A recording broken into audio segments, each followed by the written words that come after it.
Karsus was born in negative 696 of the dollar reckoning, into a world that was already falling apart. The Farum War was grinding on. The barons were spreading. The common people of Low Netheril were fleeing their homes by the thousands. The once invincible arcanists of the Flying Enclaves were, for the first time in the history of the Empire, genuinely afraid. And into this atmosphere of crisis and desperation came a child who seemed, from his very first breath, to be something that had never existed before.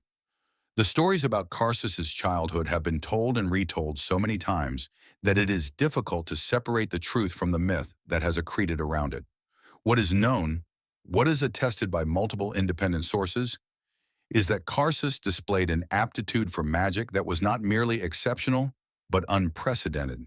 He was a savant among a nation of prodigies. Other arcanists spent years mastering the fundamentals of spellcraft. Karsus absorbed them almost instantly, as though the knowledge were not being learned but remembered, as though it had always been there, waiting to be awakened.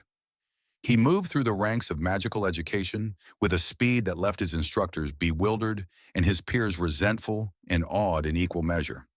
By the time he reached adulthood, which for a Netherese arcanist of his caliber was measured not in years but in achievements, Karsus had established himself as the most talented spellcaster of his generation. He created his own flying enclave, Eleanor, one of the last ever to be raised, and from this personal domain he conducted research that pushed into territory that no arcanist had dared to explore. He discovered what the histories call heavy magic, a branch of arcane study so advanced and so dangerous that even the other great arcanists of Netheril regarded it with unease. He transformed the rogue arcanist Wulgreth into a lich, a feat that demonstrated both his power and his willingness to use it in ways that others found disturbing. The resulting undead wizard would haunt the region of Netheril for centuries afterward, a living monument to Karsus's casual exercise of powers that should have given him pause. But Karsus was not a villain, not in the conventional sense. He was not cruel, not sadistic, not motivated by greed or malice. By all accounts, Karsus genuinely loved Netheril. He loved his people. He loved the culture of magical achievement that had produced him. He loved the flying cities and the golden light that fell through their enchanted windows.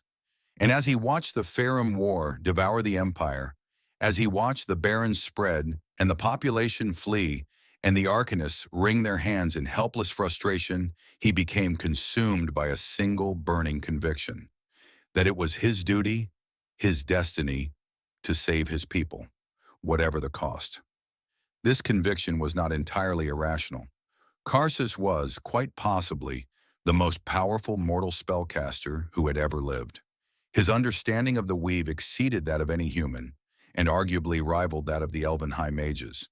If anyone could find a solution to the Farum crisis, it was him. And the solution he conceived, the solution that he spent more than a decade researching, refining, and preparing, was as audacious as it was terrifying. Karsus would become a god. Not metaphorically, not symbolically, literally. He would use his unmatched magical ability to seize the divine power of an existing deity, absorbing their godhood into himself and wielding it to destroy the Farum and restore Netheril to its former glory. It was by any standard an insane plan. It was also, by the standards of Netherese magical theory, at least theoretically possible. The Nether Scrolls contained principles that suggested the boundaries between mortal and divine power were not absolute barriers, but thresholds that could, under the right conditions, be crossed. Karsus believed he had identified those conditions. He believed he could create a spell, a single, unimaginably complex spell, that would allow him to steal the mantle of a god. He called it Karsus's avatar.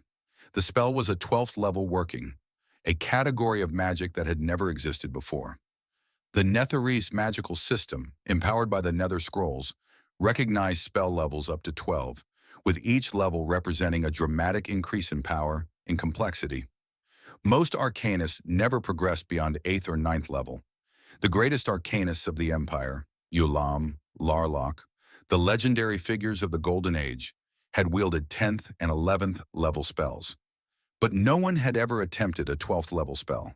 The magical energy required was staggering. The precision demanded was beyond what any mortal mind should have been able to achieve, and the consequences of failure were, quite literally, unimaginable.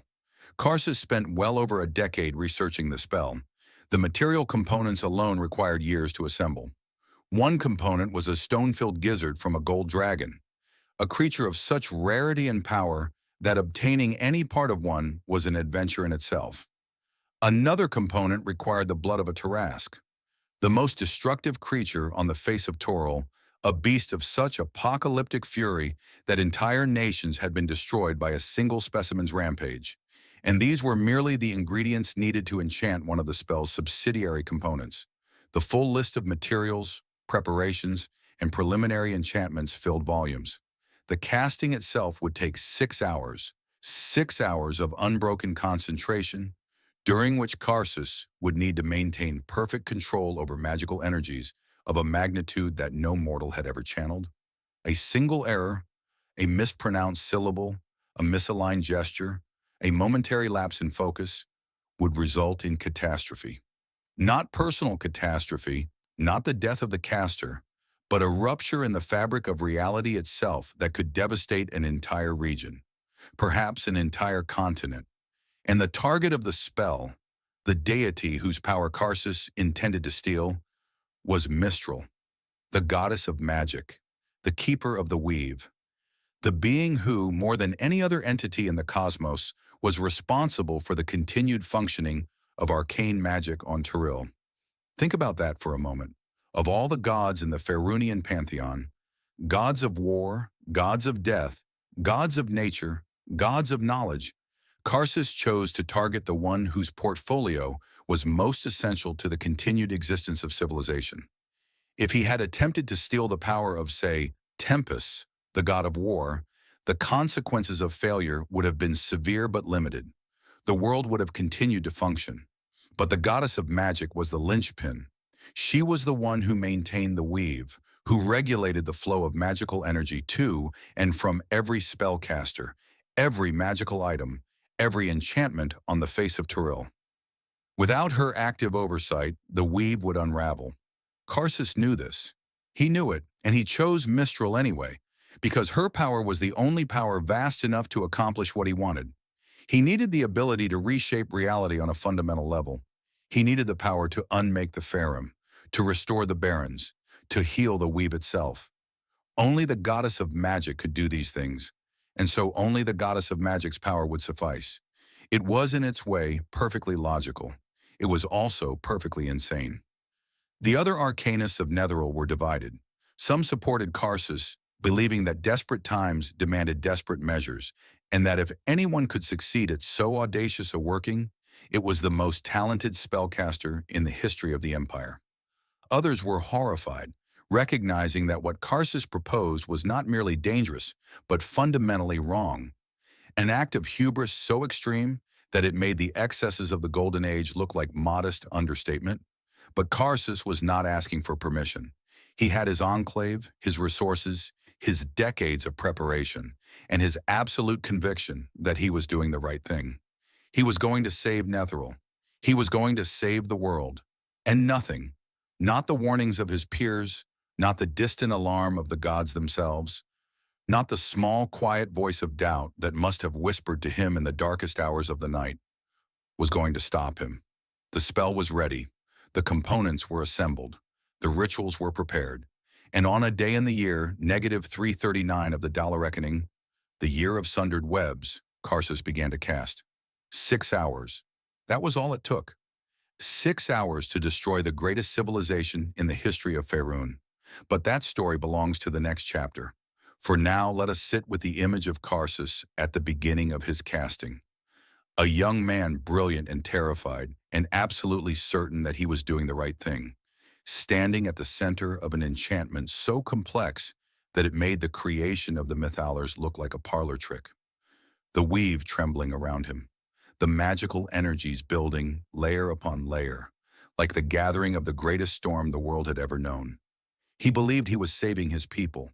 He believed he was touching the face of the divine. He did not know, could not know, that he was about to commit the greatest act of destruction in the history of Teril. The child who would become a god was about to become the man who killed the world.